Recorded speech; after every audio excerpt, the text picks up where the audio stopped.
We have to put deals in quotes. Okay, because as you said, a deal is a framework, and a framework is still an undefined set of agreements that is not entirely, even the UK deal is not entirely bedded down. So let's be careful how we expect to see things until they're in writing, until you have a tariff schedule that is sent to a customs officer who reads across and says, this product gets this tariff.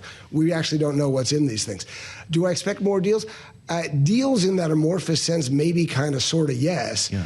But I'm very worried that the markets broadly have just become overly complacent, overly sanguine, either because they don't really fully appreciate the impact that is forthcoming, or because they go back to the taco trade and they think, well, Trump's going to back down in a matter of days anyway, therefore let's just go on our August break. I'm just not sure that's going to be a great strategy, at least in the short term. That's a pretty risky proposition if it's one or the other here. We've got markets that are knocking on all-time highs on a daily basis here. You seem to suggest we could be in for a reckoning.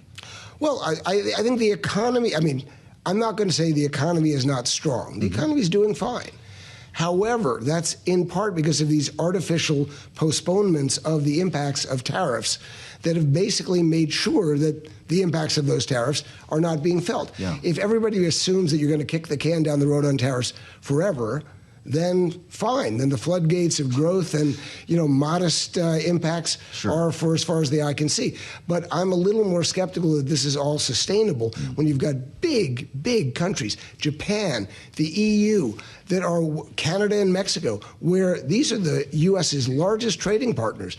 And it is not clear there's going to be a deal, and if there is a deal, that deal is sustainable. Yes. So I'm very anxious that people haven't fully digested what could be coming. Well, it's coming out in the wash here a little bit in earnings reporting season. Some of these conference calls this week, Doug, have been really interesting. Lockheed Martin today pointing to the cost of steel when it comes to making missiles. General Motors, similar situation. In fact, we heard from Paul Jacobson earlier today, he's the CFO at General Motors, about the supply chain pinch that this has been creating. This is from earlier today on Bloomberg TV and radio. Let's listen.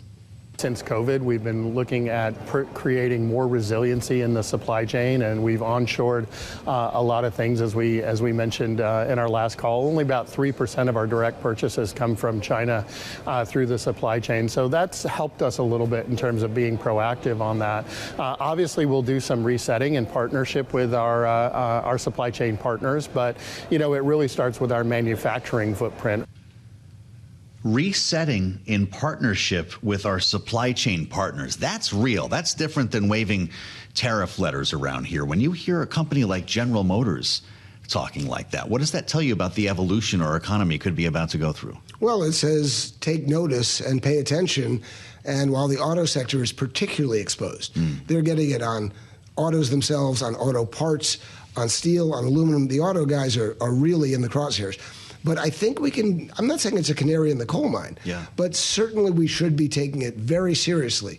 That, as I said earlier, the impact of these tariffs across supply chains, across economies, across trading patterns is just not being fully appreciated, in part because companies have gone to great extremes to try and mask it, tamp it down, not only under political pressure, but under the risk/opportunity that these tariffs will be reversed by the Supreme Court ultimately, if not the interim courts along the way. So they're saying, well, let's try and keep things as stable as we can until we're forced.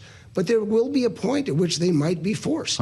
Well, and that's pretty interesting here when you consider the possibilities. That what you just described has given the administration cover to say tariffs are not inflationary.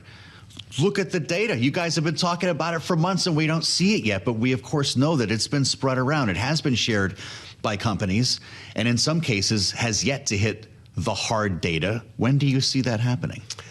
Well, there have been some cracks already. A lot of companies front-loaded And we don't know exactly when that's going to run out, but it's inevitable that it's going to run out. So I can't say what the date certain will be where actually you start to see a spike in inflation because these new orders have to replace the stockpiles that are being drawn down. But I do want to go back to one point, which is the snatching defeat from the jaws of victory, which is I think President Trump did a spectacular job in basically getting everyone to accept the baseline 10% tariff, which 6 months ago we all said nobody's going to accept a baseline 10% tariff. Suddenly, whether it was the EU or others, said we will accept the 10% tariff.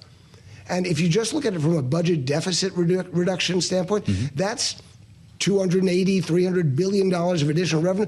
There's a lot of upside to Trump's own agenda. Listen to you. What did he do? He extrapolated a linear, if nothing bad is happening at 10, then nothing bad will happen at 20. And so now he's just overplaying his hand. So whether it's the EU or others, they're all saying, you know, we swallowed hard. We were willing to accept something we didn't want to accept.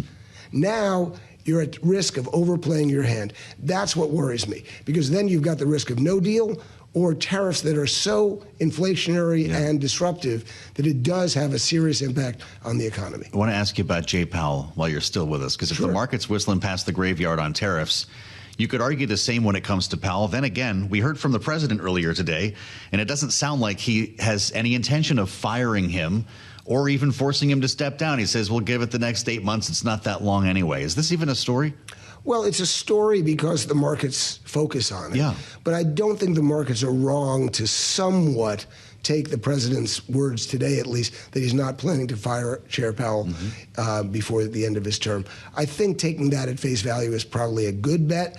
I think that obviously Trump is trying to jawbone Chair Powell and the FOMC into, bending to his wishes. I don't think that they are susceptible to that. But I think the markets, while they clearly get excited whenever there's a talk about changing the Fed chair for good reason, I think they're probably correct in tamping down the expectations that Trump is going to pull the trigger. I'd throw in one political observation, which is if something else happens, something unrelated to the Fed, and President Trump needs to change the narrative, he is prone to doing something which will absorb all of our eyes on new headlines.